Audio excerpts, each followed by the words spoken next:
This is an episode you do not want to miss. I have with me today a renowned psychologist, Dr. Robyn McKay, and we have the most amazing conversation.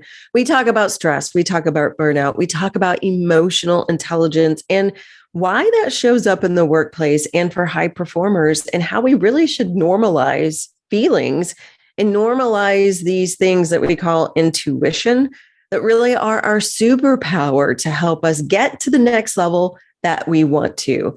We also talk about the psychology of women making money and how that is a powerful, powerful thing to really help us get to the next level, and so much more. Stay tuned to this episode of the Go Reflect Yourself podcast.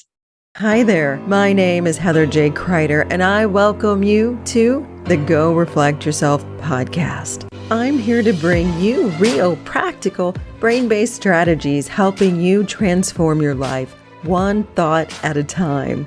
Working hard and staying busy will only get you so far.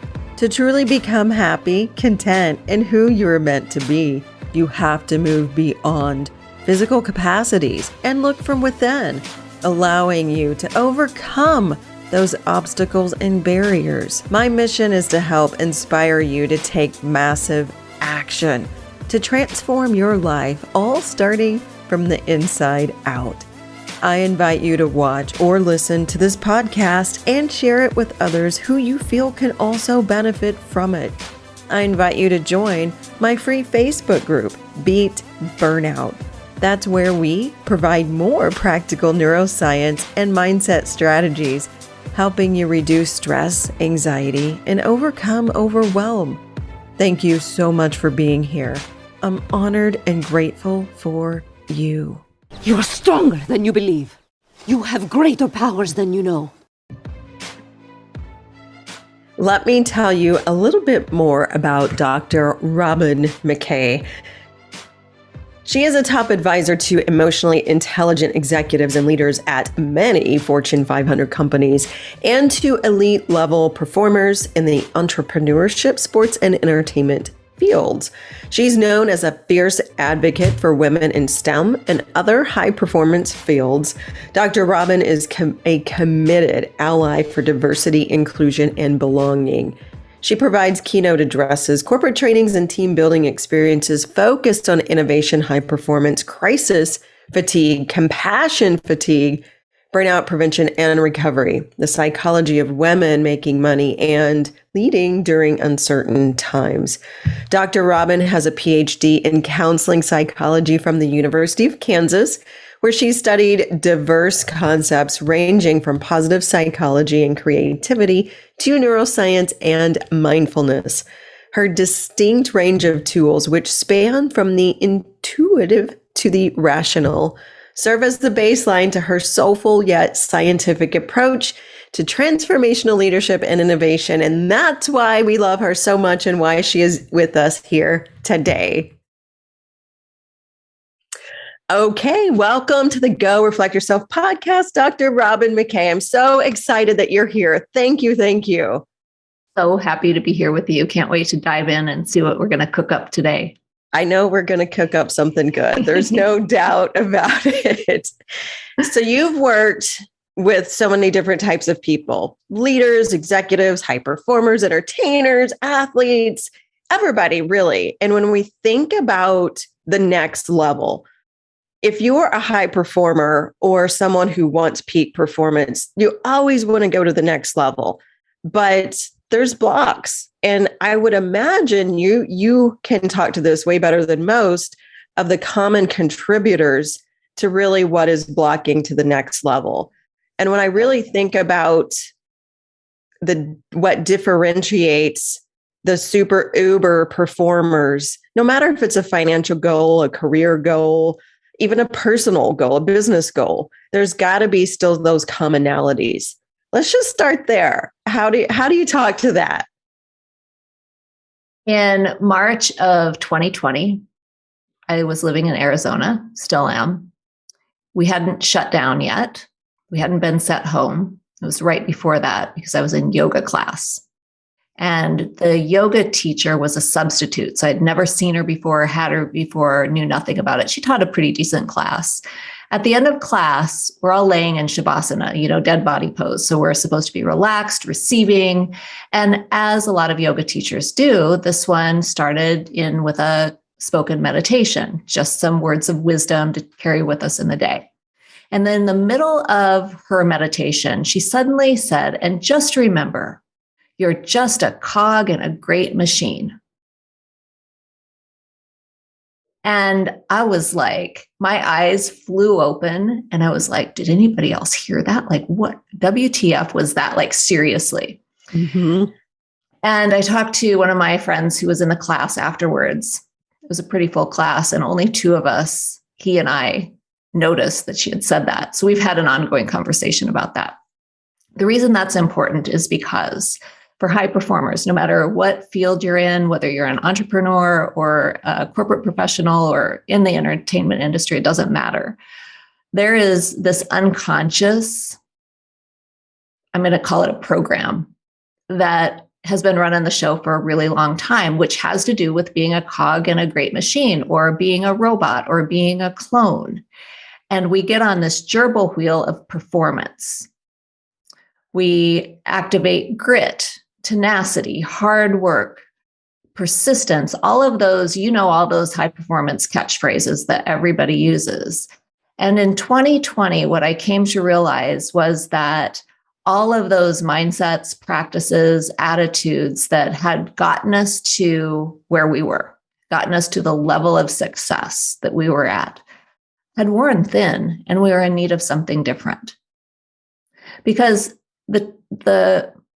in my experience anyway, when I'm talking with high performers, they want to get to the next level. You want to get to the next level. I want to get to the next level, but I don't want to work so hard.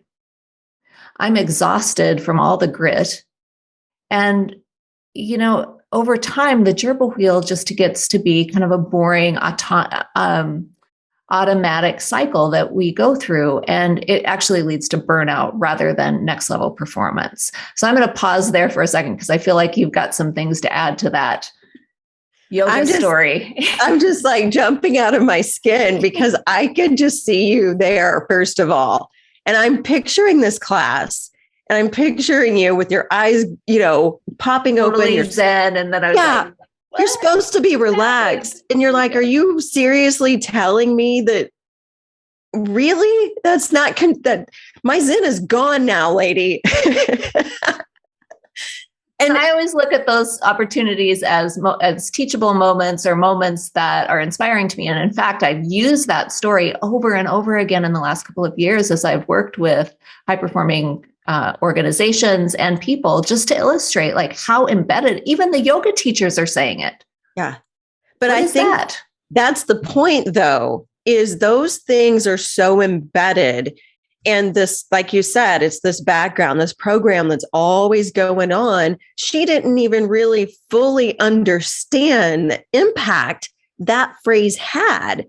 So let's just keep people right there in this burnout cycle. We're in this, supposed to be unwinding and allowing our minds to expand. But let's remember here that we're just this cog in the wheel. And so I think that's really a great, great point to look at the influence that most of us have around us is exactly that. No wonder we hustle and grind and 24/7 and just work harder, harder, harder. No wonder, because that's everyone's mentality.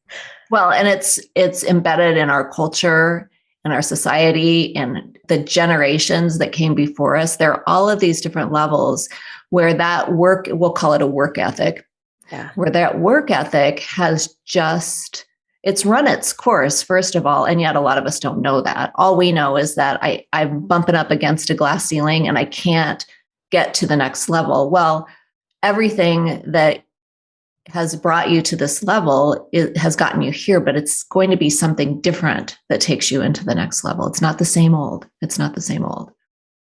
And thank you for saying that, because just because you do work, and I want to digest this just a little bit more.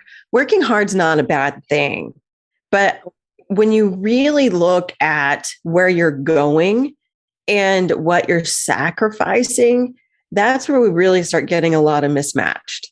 And so let's kind of pivot into that a little bit. Why is it so hard once you do hit that glass ceiling and you're exhausted?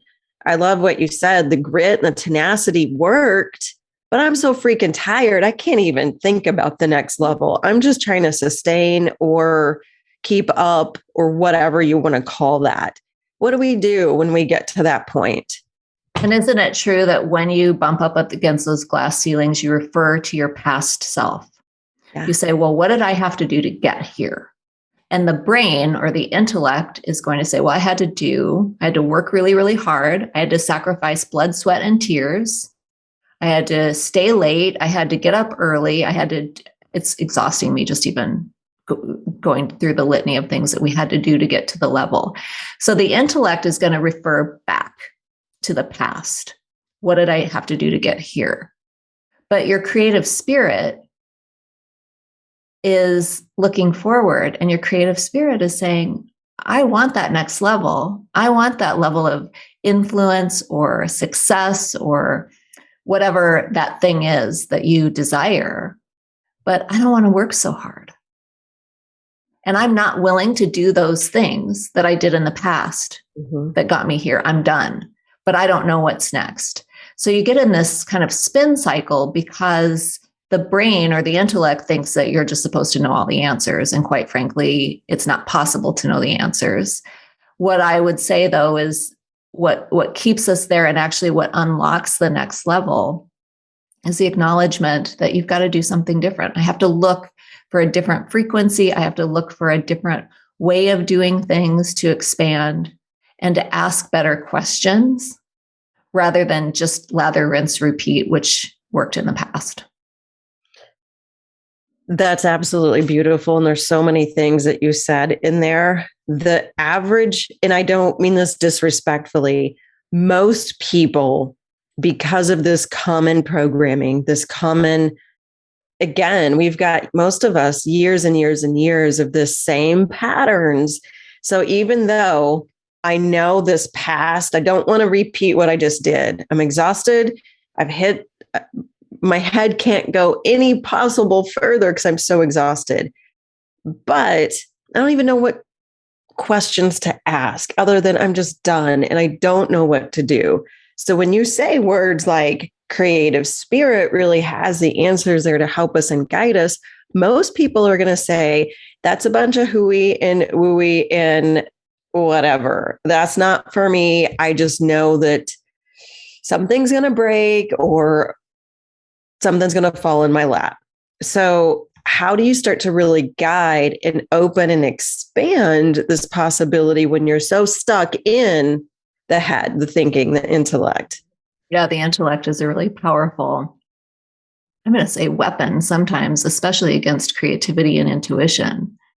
And, this path isn't the path of whether you think about your creative spirit or your innovative spirit or your imagination, whatever that is, the intellect is always going to have something to say about it. Certainly mine even does. I'm one of the most intuitive people. And I say this not to brag, but just because I know what my test scores are, one of the most intuitive people on the planet. And I have a very powerful intellect who can be pretty skeptical about things as well. I just know that for me and for the clients who I work with, they're open enough, they're emotionally intelligent enough to look at, well, if my intellect is only getting me so far, there's got to be a different way.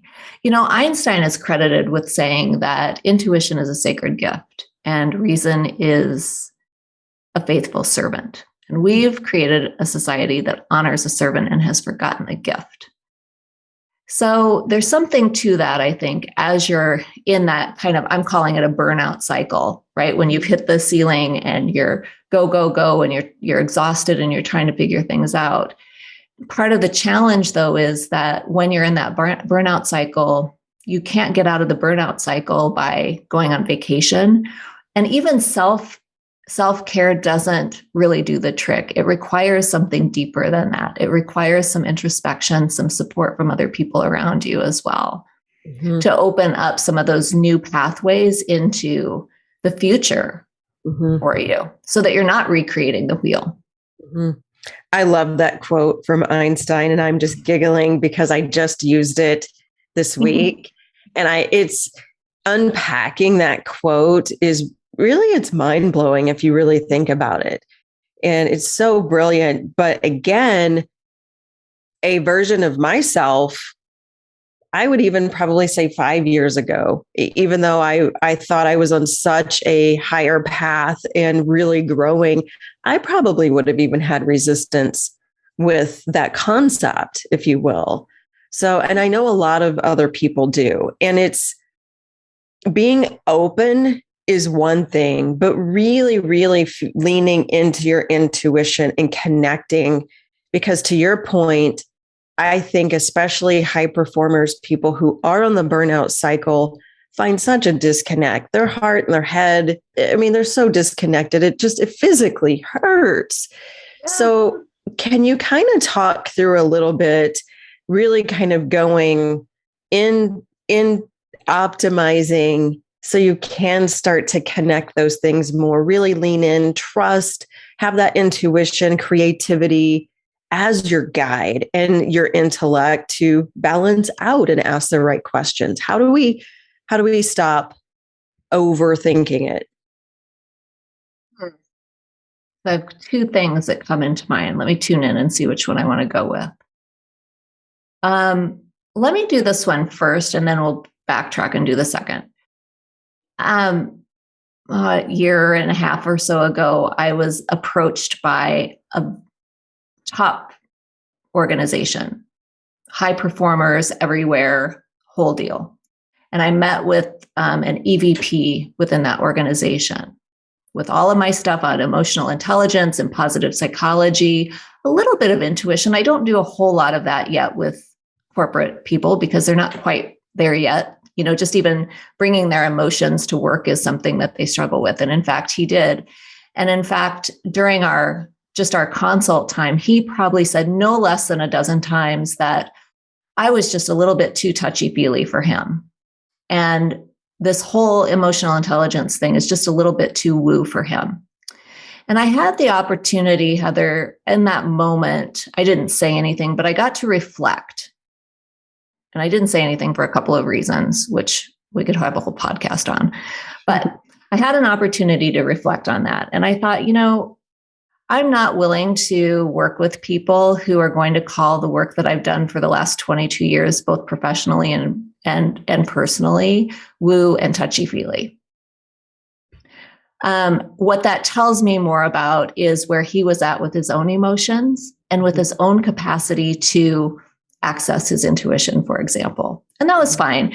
That whole thing didn't work out at all in terms of going into that organization. That was fine. I made a decision that I wasn't available to work with people in an organization who are going to denigrate what I do. Does that make sense? Absolutely. I love that. And the reason I bring this forward is because I think that those of us who are emotionally intelligent, those of us who do have access to our intuition, to the non-physical, I'll call it the energy or the emotions of how things are going. I think we would do well if we would stop agreeing with the people who are criticizing it. If we would stop letting it be okay for them to say, well, you're just a little bit too woo for me, or you're a little bit too touchy-feely for me. Now, certainly I have for my entire career worked with professionals in the corporate space, physicians, engineers. You think engineers like to talk about emotions? Think again. Yeah. And yet, over and over and over again, when I come in and I talk to them about these topics, they're open to it. They're curious about it because I can make a case for why it's so important to be able to feel your feelings. When you feel your feelings, you actually have more access to your creativity, more access to your productivity, more access to new opportunities for growth and development as well. So I guess I just wanted to share that because I think that if I'm not in the market or in the business of convincing anybody of anything, and I just want to get out of our way when you're an emotionally intelligent person, by let's normalize that emotional intelligence is actually a thing. Let's normalize that intuition is actually a cognitive process that is responsible for something like, I want to say 90% of all of our decisions are made intuitively. And then we backtrack and make up rational reasons for why we decided what we did, from the type of breakfast cereal that we eat to the decision to take a job or to let a job go. Again, it's the faithful servant. Yes. Yes. Give it a crossword puzzle or something to do for a while, or Sudoku or Mahjong or something, and let your intuition, let your the inner child is such an important piece of this puzzle. And that brings me to the second part that I wanted to share, which is most people have some level of intuition from the time we're little kids. Some of us, because intuition exists on a normal distribution curve, there are some who are profoundly intuitive, and there are some who have very little access to intuition as well. But for the most part, let's say 90% of the population are fairly intuitive. Yeah. But at some point when we're young, if we have an intuition, I always like to use the example in third grade. I always knew when my teacher was going to have a pop quiz. I didn't cheat.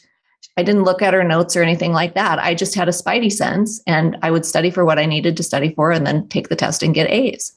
Yeah.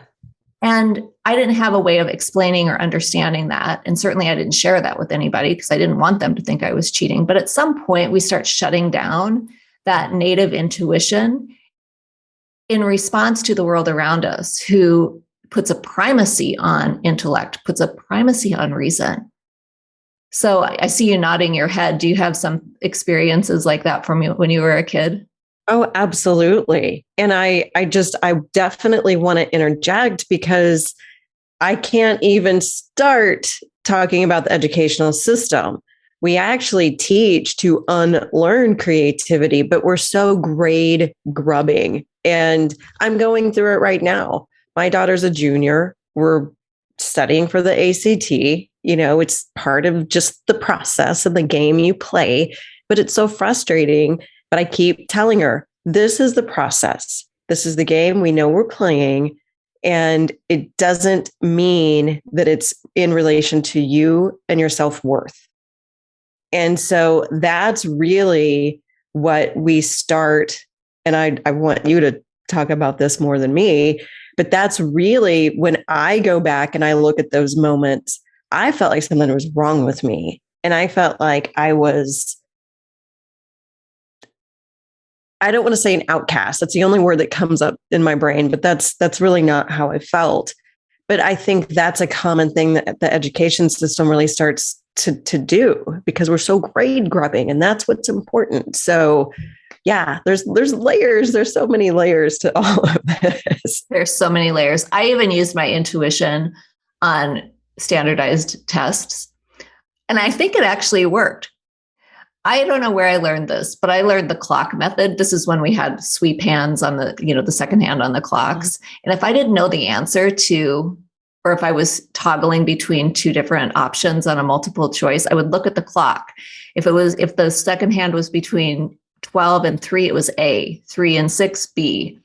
And I'm serious. I remember sitting in a physics test, and I did that. I got a B on the test. I'm like, so whatever. Yeah, right. Whatever. No. I mean, the idea here is that for young people, to your point, the education system is really designed to eliminate as much creativity as possible and to kind of lockstep people through a system. A lot of programming goes on. I just saw a picture yesterday in social media somewhere on a classroom 100 years ago and today's classroom, and they're set up exactly the same. Gosh. It made my eye twitch. Yeah. So we have this great challenge within the system that we're working in. In spite of that, intuition can actually thrive. Yeah. The problem is that when you're made wrong about your intuition, think about it. Like if your friend's weird uncle comes up and wants to hug you, and you're 9 and you're like, ew, I don't want to hug him. And, mom says, oh, honey, just let uncle, he's fine. He's harmless. well, you know what, Mom? No, actually, my spidey sense says no. But we don't get that. We get gaslit from other people, and then we gaslight ourselves ultimately with our intuition.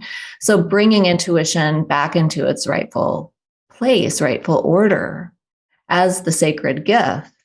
That's the work I believe that we've all embarked on to some degree. Some of us are more awake to it than others, but that's where we're headed in the future in terms of decision making, in terms of what we're going to be contributing and mastering here on Earth during this time that we're here. And I also want to say this, Heather, the people who rail against this, the ones who are the yeah butters and the naysayers and the it's too woo for me or whatever, they're the ones who actually benefit from the system as it stands today. Mm-hmm. And they're the ones who have been, for better or worse, and I think a lot of times it's for worse, socialized to not feel their feelings, to ignore their emotions, to make emotions bad or wrong. And that's served them well. Mm-hmm. But for the rest of us, it's like, it's not working for me anymore. Yeah. Is this landing? Does that make sense? Oh my gosh, 100%. And what just came up for me hearing you say that, and I want to highlight a few things you said because there's so many good golden nuggets in there. But one of the things I really want to highlight to that is we're human beings first and foremost. We are one person. And the institutionalized, I'll say, to your point that these things are serving a large majority of people, don't feel your feelings, do these things, be robots. At the end of the day, though, when you really strip down and take a look at that individual and ask them what their fulfillment, joy, and peace is, they're so far removed from that and so busy doing that they're not even connected to who they are. They may not even know it or see it at that point. But then that's when I would say, can we not remember first that we're humans first? And the more that we can be human, the more that we can, like you said, start to normalize that emotional intelligence is a powerful tool in growth and innovation and decision making and productivity and all these things that we're trying to accomplish. But if we would just quit trying to spotlight and label and blame and include, this is really the true diversity and inclusion here. It's all of these parts of us, including our creativity and the ways people think and feel differently. So intuition, I think, is a word that if we can reframe and really just allow people to have more creative freedom, that intuition wouldn't feel so off. That's what I gathered from what you just said. Is that fair to say? I think so. I think leaning into intuition is the way forward. And so my husband's a native New Yorker. He's a financial advisor. He's a old hockey player, old baseball, you know what I mean? Like he's like a man's man and he has this spidey sense about things. He doesn't call it intuition and he doesn't get all like, weird about it. He just is like, I know people. He calls it his street smarts. I've got street smarts and this is what I think. And he's right. And so whether you call it your spidey sense or you call it your street smarts, it's your natural experience in the world it's a cumulative knowledge of your experience, of the wisdom that you have in this life and, in the totality of your human spirit, that when you have access to that, it's only meant to help you, to guide you, to bring you into that higher level of potential, wherever you want to go next. Then we can put down the hard work, grit, muscling my way through. It's like, that's Sisyphusian. The fable or the Greek myth about Sisyphus, right? He's the king who I forget what he did wrong, but he was relegated to rolling a boulder up a hill every single day, and every night it would roll back down again, and then he'd have to roll it back up. It's that Sisyphusian task that we have of working in this world as whether it's thought workers or customer service people or whatever we're doing. It's like, how can we make this less Sisyphusian and more human, more kind and gentle with ourselves and with other people as well? And to your point about inclusiveness, I think that's the way forward. It's not who works the hardest. Yeah, I agree. This is a huge mind, obviously, shift in acceptance and thinking and culture and clearly, but it starts with one individual. It starts with that self-reflection into really looking at where am I, how am I showing up and taking responsibility for that too. And that's kind of a whole topic that we probably should table and wait for another day on that one too. Yeah, it occurs to me that there are some people who are wired for hard work, who tolerate hard work quite well. In fact, they're the ones who can sit for long periods of time. They don't even notice that they have to go to the bathroom. They're often the marathon runners, the ones who just have this high tolerance for frustration. So that gets celebrated in our culture, but they're a very small percentage of the overall population. We see this in the personality assessments that we give, that is a very small segment of the population. And yet that ethic, they call it an ethic, it's actually a personality facet, is the one that gets celebrated. And so if you're not that, then you come up lacking or wanting, where it's just as a personality facet. It's not anything more or less than that. Yeah. No, thank you for explaining that, because that was one of the questions I was going to actually ask you, because everybody's different. My definition of working hard could be very different than yours. And I think in going back to society, we look at it as time. If you work 18 hours a day, you're really dedicated and you're doing a good job. But then you've got the individual who may work 4 hours a day and be more productive than the person putting 18 hours in. So there's so many reasons behind this. Want to know how screwed up that is? So my background as a psychologist is with gifted and talented kids. So we look at the kids who are high IQ, so they can figure things out quickly, make sense of things, and know what to do about them. That's who we're talking about as adults. We're talking about grown-up smart kids. When we're talking about the high performers, the ones who are at the top of every field are usually high IQ. Not always, but for the most part. But guess what? When you're a little kid and you finish your math facts faster than everybody else, do you get celebrated for that? Oh no. Oh no. I mean, you might get a gold star, but then you have to go help somebody who doesn't have their math facts completed yet, or you get called out as teacher's pet. There's a social cost for finishing your work quickly. Yeah. Then you go to work as an adult and you've already figured out that there is a cost. So I'm going to slow myself down. I'm going to pretend and it's not even like a conscious pretending it's going to take longer. We just expand the time it takes to do stuff in order to keep our friends, in order to not stand out in the workplace as somebody who, works too quickly, because not only in the workplace do you have the challenge with community, with your colleagues. Maybe if you're outstanding, you might have some competition going on, but then also you just get assigned more work. Like my mom used to say, there's no rest for the weary. And that's kind of that energy of it. That's how screwed up this is.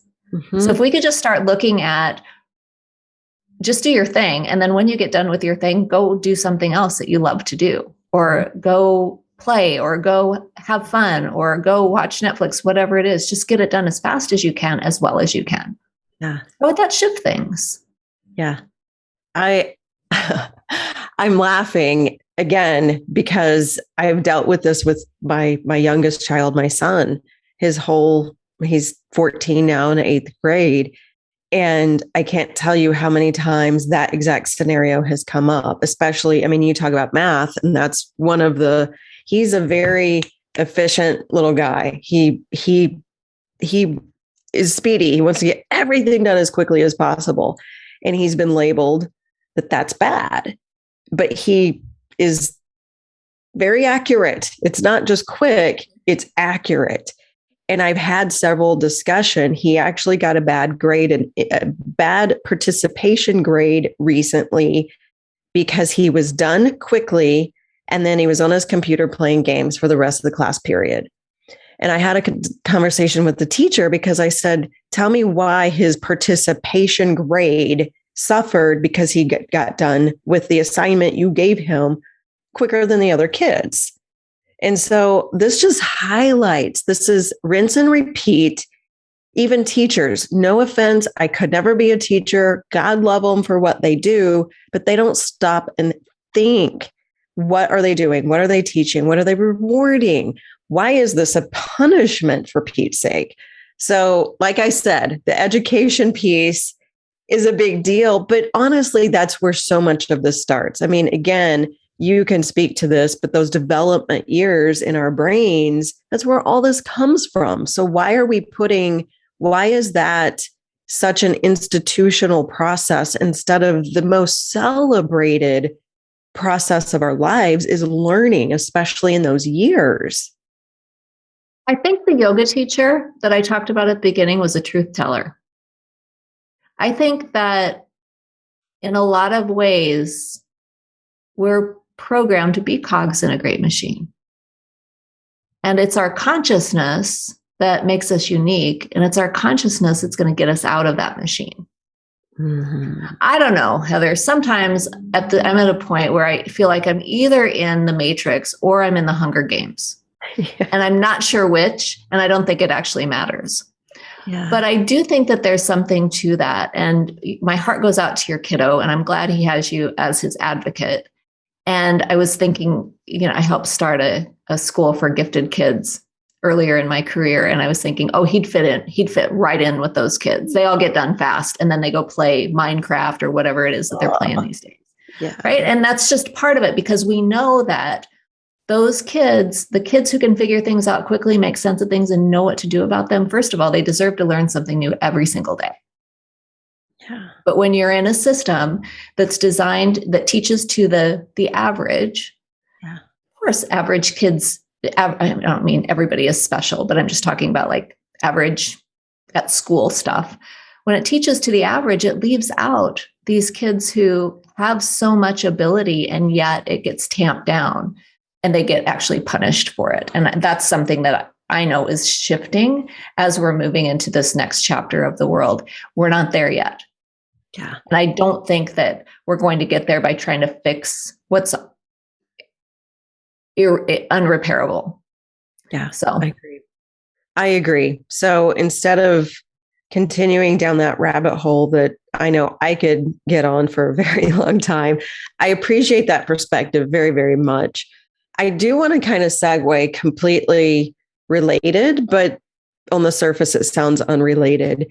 And we started this conversation by really looking at how do we get to the next level? What are the things we've got? Call it tradition, call it society standards, call it whatever you want. If an individual wants to get to the next level, whatever they define as that, I want to bring this to women specifically. You work with a lot of women. I work with a lot of women. And I think, well, here's my question for you. I'm going to table what I think. But in terms of women and the next level, a lot of that comes down to financial. And there is a lot of still gender gap and inequality in terms of financial. But I think women have a harder time really elevating their ability to make larger sums of money. So I really want to talk about women and making money and the psychology behind that and what some of those roadblocks and barriers might be. Oh, I love this can of worms you just opened up. I thought you would. Yeah. The psychology of women making money is central to all of the other work that I do. It really is foundational. So this is such a great place to spend some time. A couple of things. First, I think in 2011, the World Bank came out with some stats. Women make up about 45% of the workforce globally, but only possess 1% of the wealth. So there's a problem with that right off the bat. And it's to no great surprise.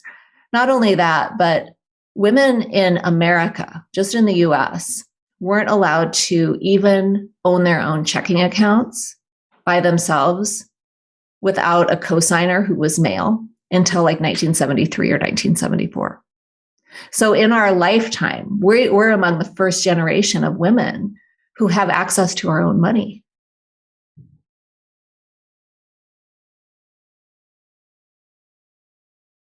So we do have collectively a lot of mastery. I'm not going to say we have a lot of work to do, but we do have a lot to master around money. And, in terms of that wanting to go to the next level, a lot of us even have a hard time just getting past how much I need. How much do I need to survive? I only need so much to survive. I don't even know what to do if I've got surplus. If I have surplus, something's going to go sideways. My car will need to be repaired, or a kid will need something extra, and that just goes out the door as well. So it's not just in receiving money that we have a problem. I'll say it's a problem. We also have a holding problem as well. We treat money like it's a hot potato. Mm-hmm. And I've seen this over and over, and it doesn't seem to matter even the level of leadership the woman is at. There's usually something around money that's challenging her. People who are even making $500,000 a year or $1 million a year. We all have a next level to get to, or to, I'll call it ascend to, when it comes to our relationship with making money. So I'll pause there. I know what you got. Yes, my brain is spinning kind of out of control at this point, because again, there's just so many layers and facets to go with this. But what I really am taking away, and what I'm really leaning into that I find important, is not just the relationship women have with money, but with themselves, and feeling worthy of deserving. Because if we really start unpacking everything you just said, yes, it's a receiving problem. Yes, it's a holding problem. And then we've got just the status of women, and even the ability that it's okay to make your own money, and a lot of it. So self-worth in interjecting into this conversation, how do you talk to that when you've got all of these things out of alignment? I love that you brought up worthiness and deservedness as two of the central things that we need to look at when we're looking at relationship with money. I always like to think about, if money were a person, what kind of person would that be? And we can unpack that in terms of, usually it's somebody who's related to you, and it's usually a parent or a grandparent, somebody who raised you. There's some kind of relationship there, as well as what kind of stories did the people around you tell you about money, about your deservedness, about your worthiness to receive money. Mm-hmm. But then I also think, women are so good at making this about ourselves and making it ourselves a project, and we're the problem. And certainly we have work. I'm using work, but we have some things to do around that, some healing and transformation to do. But the system is already set up, as we can see from the statistics. The system is set up to create that contraction around money for us. Mm-hmm. So I want to just even get in that bigger picture and look at, like, what's the system telling us about how much money we can make? Mm-hmm. The system, I'm using air quotes around system, decides that when a young woman gets her first professional position, she's going to be making 10% or so less than her male counterpart from the get-go. And I think of that when I first started in corporate. I was just out of undergrad, so I was probably 24 when I started. And I think about the men who started alongside me. If they were making 10% more than I was, then I was probably only a couple $1,000s difference. But over the lifetime of somebody, and then if a woman decides to step away from her career to have babies or to raise babies or whatever, and then comes back in, she never catches up. So the system is gamed against us to begin with. That's not to turn us into victims at all. It just is to acknowledge that there's more than just me being the problem of being a woman and I have to fix myself. There's an entire system. So we have to start operating outside the system in order to be able to access and hold the financial resources that are available to us. A lot of people are stepping away from corporate and moving into entrepreneurship, where really the sky is the limit in terms of how much you can make when you know how to sell, when you understand the psychology of money and are embodying that. Does that make sense? It absolutely makes sense. And I really appreciate you talking about that victimization, because I think that's also a very common pattern without even really realizing that. And I'll say we, as the generic women, get into of being the victim and using that as an excuse instead of really taking control and saying, okay, what else can I do then? It's kind of like me talking to my daughter about the ACT or the SAT. Look, I don't love that these tests are here, but this is part of the system right now. It's the game we're going to play. How can we go around it without it decreasing our self-worth and self-value and still getting what we want and more out of it? So that's really the balance of that. Gosh, this is so good. And I'm trying to slow my brain down because there's so many questions I want to ask.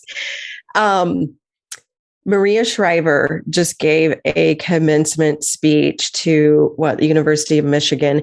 In full transparency, I've intentionally not watched it as of this moment. I've heard about it and it's on my list to watch, and I'm intentionally planning to watch it at a certain place and time for a reason. But the reason I bring this up is a woman of her caliber, her credentials, the things that she has accomplished. She was asked to speak and she first said no, because she said there are so many people much more qualified to speak at this commencement address than me. And I found it so fascinating that a woman of her caliber, what she's accomplished, that she still has this little voice of doubt in her saying, why me? I'm not qualified to speak here. And again, I haven't actually watched it, but I heard she freaking killed the speech, and I'm not surprised. So really what I'm coming to, and the reason I bring that up, is when we've got this thought loop and this little voice and the self-doubt and the self-deprecation, and maybe it's victimization, maybe it's not, that all really, really bleeds into our ability to make money and to have more and have abundance. How do you respond to all that?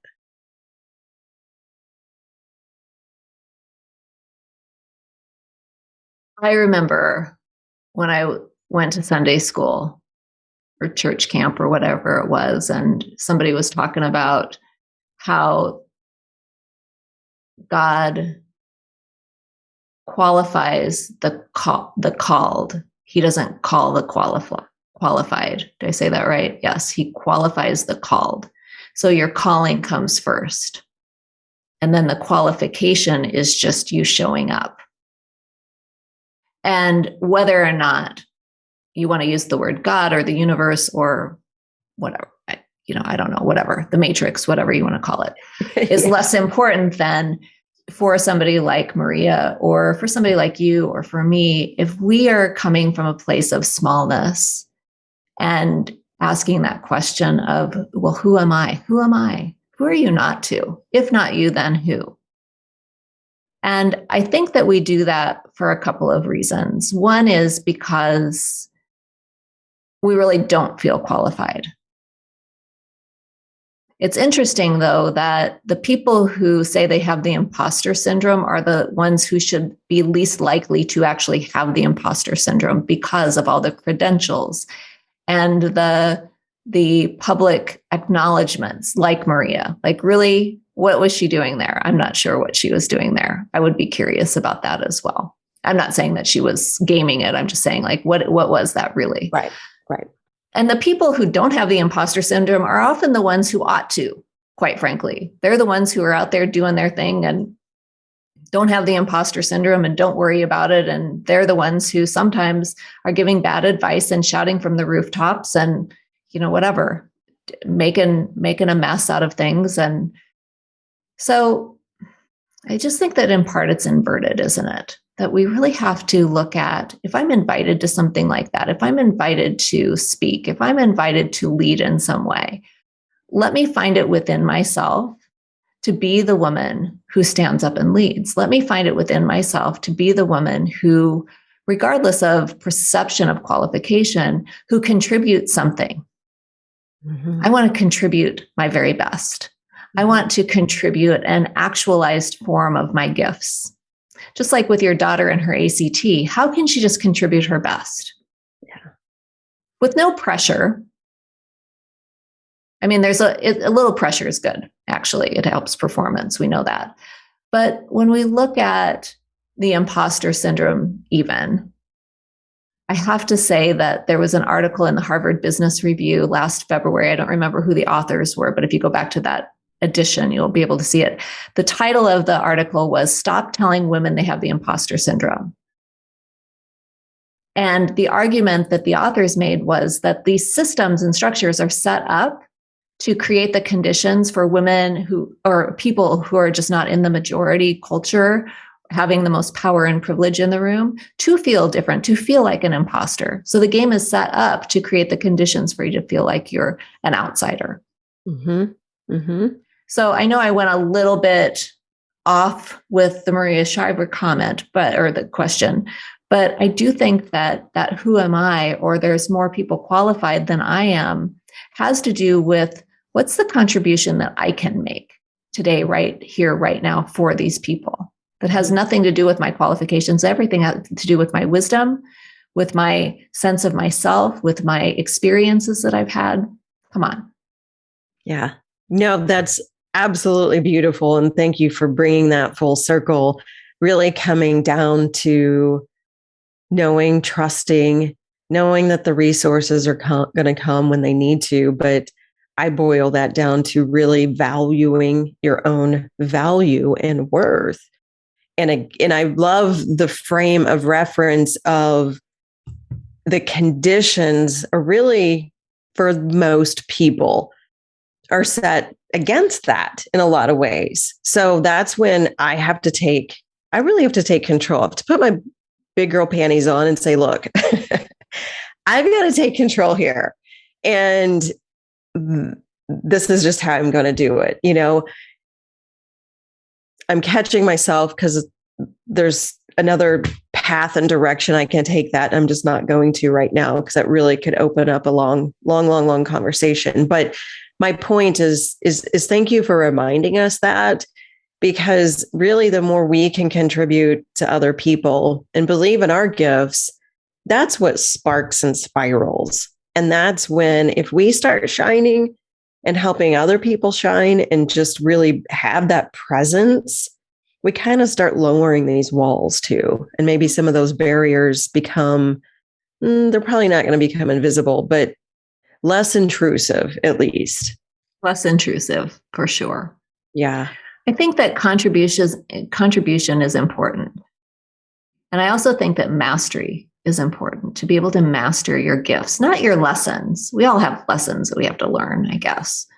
But to really master what you're here for, to master what your gift is something that I don't think gets a lot of playtime.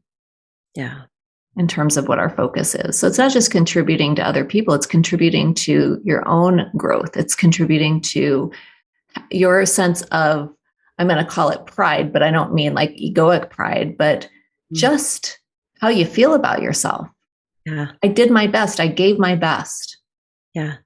I'm proud of myself. Yeah. That can go a long way to elevating your consciousness, and when you elevate your consciousness, you make yourself available to new opportunities for more money to flow in, new opportunities for new people around you to flow in as well. All kinds of things open up when you elevate consciousness. And that comes from mastery, and it comes from contribution, and it comes from tuning into that intuitive or creative spirit that you have as your guide. That's awesome. I love that. So you have recently started a Facebook group that's talked about these things and really kind of helps give some resources. You want to talk about that a little bit? Yeah, I love that. The actualization zone is on Facebook, and we'll get the link, I'm sure, in the show notes. But that's the place to be if you're an intuitive, intelligent leader and you're ready to create a new world for yourself and for other people. So this is not for lurkers, and it's not for people who are, just kind of lukewarm about trying to figure things out for the future. The people who are in that group are in it to win it in terms of mastery, in terms of actualizing their highest potential, leaning into what's possible for them. So it's a real good group to be a part of if you're that kind of person. So it's not for everybody, but certainly I think that your audience is probably filled with those types of people. So that's the actualization zone. And that eventually, I'm opening my own academy, and I'm very excited about this. This is still in the formation period, but it's my McKay Academy of Actualization, where I'm going to be taking people through my own methodology that I've used over the past 22 years myself and have helped countless clients actualize their fullest potential as well. So that's what's coming up in my world. That's so exciting. So yes, absolutely. We will put those in the show notes. And I think the best place probably for people to start, if they're curious about just even exploring and touching on what are some of my styles, what are some of the things that are my strengths and that I might be missing, a good place to start would be your leadership style quiz on your website. You want to talk to that a little bit? Sure. Yeah. If you go over to my website, drrobynmckay.com, BROBYNMCKAY.com. If you wait just like 5 seconds, the quiz pops up. And that's the leadership styles quiz that's based on the bigger personality assessment that I've referred to a couple of times during our talk today. That really shows you, are you a visionary leader? Are you a competitive leader? Are you a collaborative leader? Or are you a quiet leader? And every leadership style has its own strengths, things that people count on you for. I just think that if you're hitting a next level limit, if you're not quite there yet, if you're at the ceiling of something, the more you can know and understand yourself, the easier it is for you to navigate these areas of kind of pinch in your life where you're like, I'm not there yet and I don't want to work harder. So get to know yourself even more. That leadership quiz is the way to really support yourself in doing that. I always like to say quizzes are fun, and I guess this one's fun, but it's more like it's kind of a for real thing. Like, I don't want you to take it just for fun. Take it to learn something, take it to grow in some way, and to maybe you find something new out about yourself that'll be helpful for you on your journey. Certainly, it'll show you what your next step is. That's huge. And it doesn't take very long. It's not like it's an intrusive 30-minute thing. No, I think it's like 15 questions, something like that. It doesn't take long at all. Yeah. It's more be intentional about it and use it to grow. Use it to learn about yourself.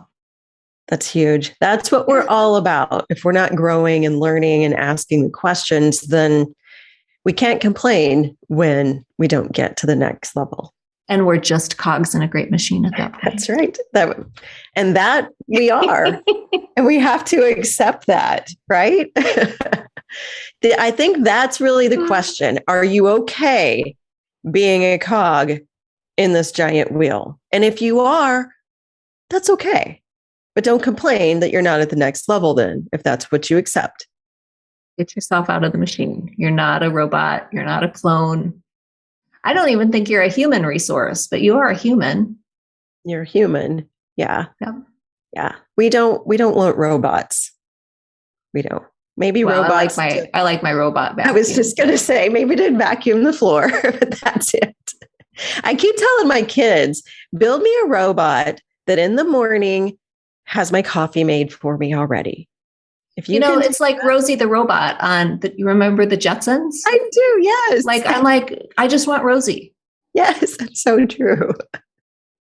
Or do I? I'm not sure. Actually. Well, probably not at the end of the day. Or Jarvis from Iron Man. That'd be fine too. But We are not robots. Those are robots, not us. We're human beings and we want to have a human experience. And that's the good and the bad. That's what we're here for. That's what we're here for. Any final, this is, Robyn, there's so many amazing nuggets here. I know, and I say this all the time, and I know it, but we could definitely just continue on for 2 or 3 more hours here, having so many other different types of pathways of conversations here. But any summary or parting words or words of wisdom that you would like to leave as we kind of close out this talk, at least for today? I'm going to give you a mind bender. Yeah. In order to actualize your desires, just become the person who already has those desires. So it's about who you can become in the process. So I'm going to steal that because one of my taglines is just become your who. Just become your who. Yeah. Love it.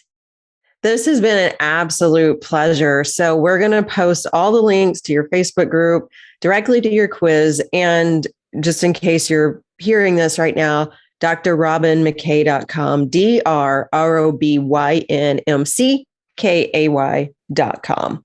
Yes, ma'am. That's where we can reach you. And thank you so much. I so appreciate your wisdom, your expertise, and really enlightening us to talk about this in such a, I'm trying to find the right word. Different isn't, I'm really struggling to find the right word. This just feels uplifting because this stuff can be so heavy sometimes. And I hope that the listeners watching or listening feels uplifted as I do and hopeful. So thank you for that. You're welcome. It's my joy to be here. And I love to bring a breath of fresh air. So maybe that's what we're looking for too. That's it. It is a breath of fresh air. Absolutely. Absolutely. Okay. This concludes this episode of the Go Reflect Yourself podcast. We'll see you on the other side. Thank you so much for listening to this episode of Go Reflect Yourself. Please rate and review this episode. And if something moved you, please feel free to share. For more inspired action or to stay in touch, head on over to goreflectyourself.com or heatherjkreider.com. You can also take the growth mindset quiz and learn where your current growth mindset lies.